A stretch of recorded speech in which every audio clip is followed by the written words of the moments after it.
नमस्कार विद्यार्थी मित्रांनो, आजच्या या भागात तुम्हा सर्वांचे पुन्हा एकदा खूप खूप स्वागत। मुलांनो, आज आपण आपल्या मराठी विषयातील वाक्प्रचार हा जो व्याकरणातील घटक आहे याचा विचार करणार आहोत।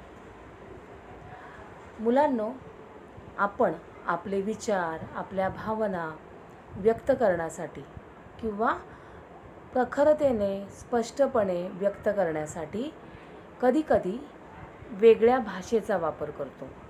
ती भाषा अलंकारिक असते, म्हणजे सामान्यपणे आपण जी भाषा वापरतो ती न वापरता थोडी भाषा सजवण्याचा, तिला अलंकारिक रूप देण्याचा आपण प्रयत्न करत असतो। आपले विचार व भावना स्पष्ट करण्यासाठी आपण नेहमीपेक्षा वेगळी वाक्यरचना करतो किंवा एकापेक्षा अनेक अर्थ असलेल्या शब्दांचा वापर करतो। या शब्दांचा अथवा शब्द समूहांचा वरवर दिसणारा अर्थ अथवा भाव फारसा महत्त्वाचा नसतो, म्हणजे या शब्दांचा अथवा त्या शब्दसमूहांचा जो अर्थ आपल्याला त्या शब्द वाचल्याबरोबर कळतो तो महत्त्वाचा नसून त्या विशिष्ट शब्दांना एक वेगळा अर्थ किंवा संदर्भ असतो आणि तो अर्थ किंवा तो संदर्भ कळल्याशिवाय आपल्या म्हणण्याचा अथवा बोलण्याचा खरा अर्थ कळत नाही।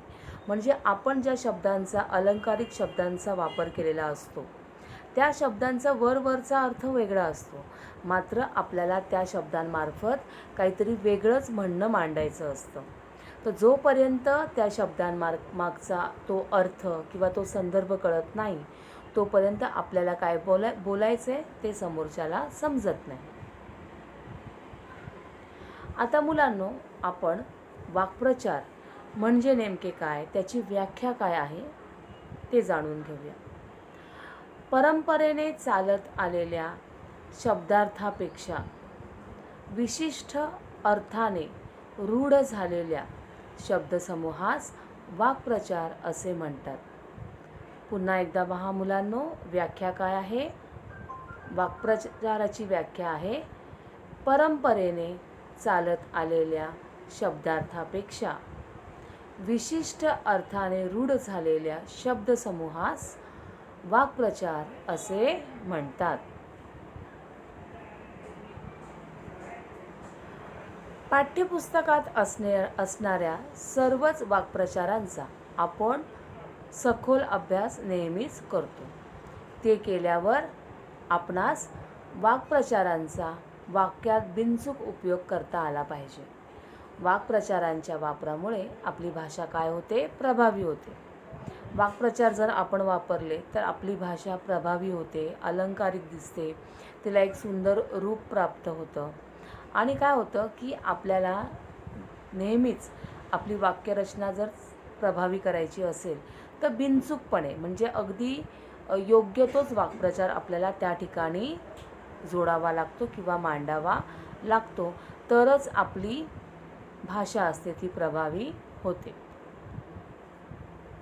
आता मुलांनो, हे समजून घेण्यासाठी आपण काय करूया तर काही वाक्प्रचार बघूया। मुलांनो, तुम्हाला परीक्षेमध्ये वाक्प्रचार दिलेले असतात। तुम्हाला काय करायचं असतं तर दिलेल्या वाक्प्रचाराचा अर्थ लिहायचा असतो आणि म्हणजे सामान्य भाषेत त्या वाक्प्रचाराचा अर्थ काय होतो ते तुम्हाला लिहायचं असतं आणि मग तो वाक्प्रचार वापरून एक वाक्य तयार करायचं असतं। तर याची काही उदाहरणं मी तुम्हाला इथे दिलेली आहेत। पहिला वाक्प्रचार आहे, आनंद गगनात न मावणे। काय आहे वाक्प्रचार? आनंद गगनात न मावणे।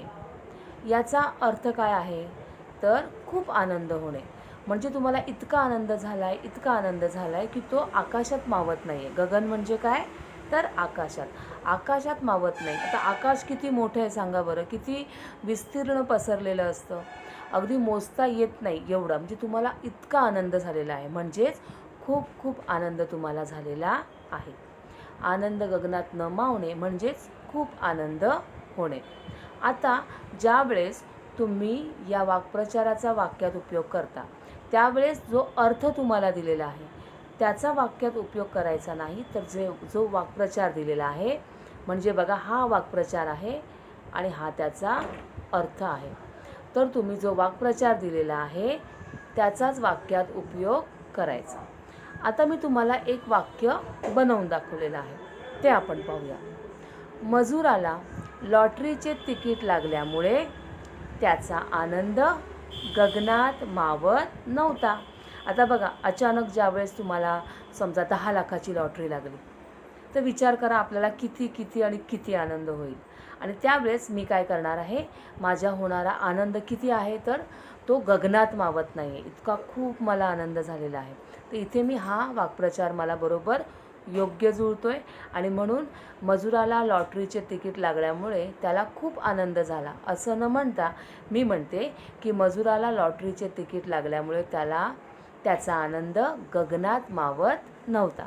म्हणजे माझ्या भावना मी खूप चांगल्या प्रकारे इथे मांडू शकले. पुढचा वाक्प्रचार पाहायचा आहे मुलांनो. हातभार लावणे म्हणजेच काय तर मदत करणे.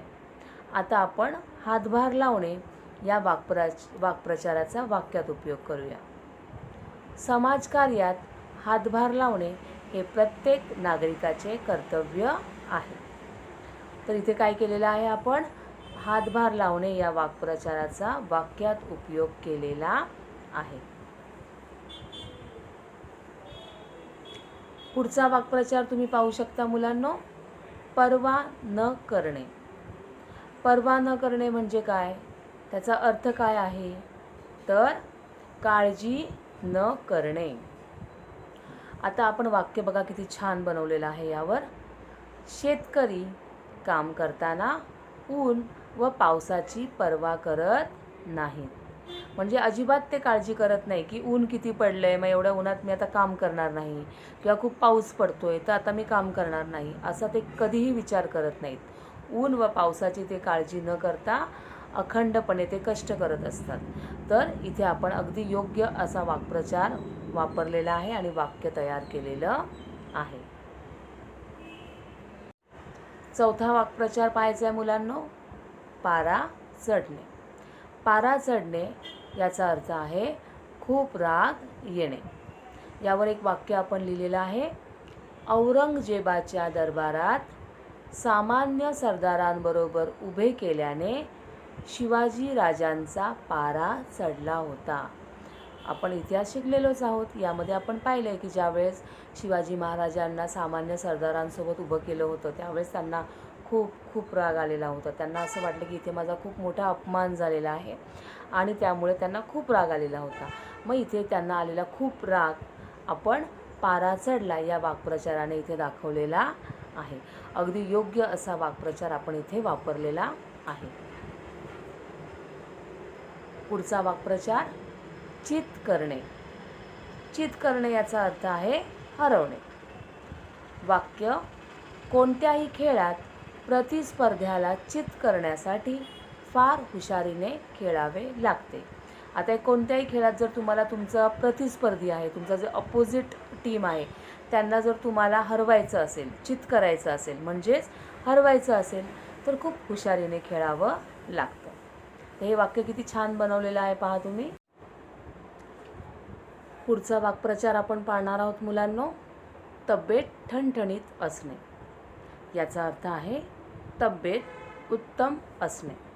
ठणठणीत असणे म्हणजे त्याची तब्येतमध्ये त्याला कोणत्याही प्रकारचा त्रास होत नाही आहे, कोणताही आजार होत नाही आहे, अगदी परफेक्ट अशी तब्येत आहे. एखादं भांडं बघा आपण वाजवून बघतो आणि त्याच्या आवाजावरून आपल्याला कळतं की ते भांडं किती चांगल्या प्रतीचं आहे, किती चांगल्या क्वालिटीचं आहे. आणि म्हणून इथे तब्येत उत्तम आहे असं म्हटलेलं आहे. सुलेमान चाचा रोज सकाळी फिरायला जातात त्यामुळे त्यांची तब्येत ठणठणीत आहे. तर रोज ते फिरतात, चालतात आणि म्हणून त्यांची तब्येत कशी आहे, एकदम उत्तम आहे, म्हणजेच ठणठणीत आहे. सुचेनासे होणे या वाक्प्रचाराचा अर्थ आहे काय करावे ते न समजणे.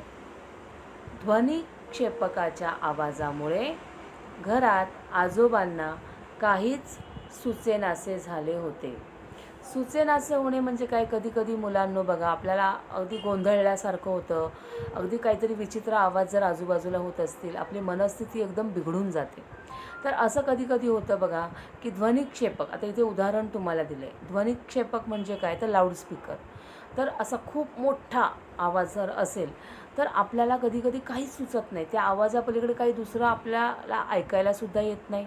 विचारसुद्धा करताना त्या आवाजाचा डिस्टर्बन्स आपल्याला होतो, व्यत्यय येतो आणि मग काय करावे काय नको ते कळत नाही. मग अशा वेळेस आपण इथे वाक्प्रचाराचा काय उपयोग केलेला आहे, सुचेनासे होणे.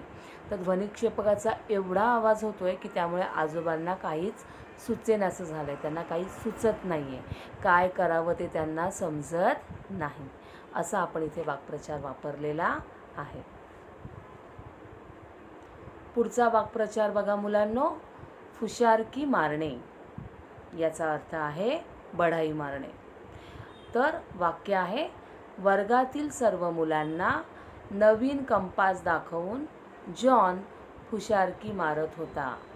फुशारकी मारणे म्हणजे एखादी माझ्याकडे अशी वस्तू आहे की जी दुसऱ्या कोणाकडेच नाही आहे आणि असं वाटून जो आपण एकदम तोऱ्यामध्ये मिरवत असतो किंवा बढाई मारत असतो की अरे माझ्याकडे बघ किती चांगल्या प्रकारचे कंपास आहे, किंवा आपल्याकडे एखादी वेगळी खेळणी असेल किंवा वेगळ्या प्रकारचे चांगले कपडे आपण घातलेले असतील तर बऱ्याच जणांना अशी सवय असते की उगाचच ते बढाई मारतात. मग अशा वेळेस त्या जागी वाक्प्रचार वापरला जातो, फुशारकी मारणे. तर आपण वाक्य काय बनवलेलं आहे, वर्गातील सर्व मुलांना नवीन कंपास दाखवून जॉन फुशारकी मारत होता. सक्त मनाई असणे. या वाक्प्रचाराचा अर्थ आहे परवानगी नसणे. तो रस्ता खाजगी असल्यामुळे आपले वाहन तेथून नेण्याला सक्त मनाई आहे. तर काय झालेलं आहे, तो रस्ता कसा आहे, खाजगी आहे म्हणजे प्रायव्हेट आहे, त्यामुळे कोणतेही वाहन तिकडे नेण्यासाठी सक्त मनाई आहे, म्हणजेच तिकडे न्यायला परवानगी नाही. तर अशा प्रकारे आपण बघा कसे वाक्प्रचार, त्याचा अर्थ पाहतोय आणि त्यावर आधारित वाक्यसुद्धा आपण बनवत आहोत. पुढचा वाक्प्रचार आहे कौतुक करणे. तर याचा अर्थ आहे स्तुती करणे. वाक्य आपण बनवलेलं आहे, निबंध स्पर्धेत पहिला नंबर आल्यामुळे सर्वांनी त्याचे कौतुक केले. तर एखाद्या स्पर्धेत किंवा आपण बघतो की चांगला रिझल्ट लागला, काही चांगलं काम केलं तर आपण एखाद्याची स्तुती करतो. तर त्यासाठी आपण वाक्प्रचार इथे वापरलेला आहे कौतुक करणे. तर निबंध स्पर्धेत पहिला नंबर आल्यामुळे सर्वांनी काय केलं, त्याचे कौतुक केले. तर मुलांनो पाहिलं तुम्ही की कशा प्रकारे आपण परीक्षेमध्ये तुम्हाला प्रश्न येतो की दिलेल्या वाक्प्रचाराचा अर्थ लिहून वाक्यात उपयोग करा.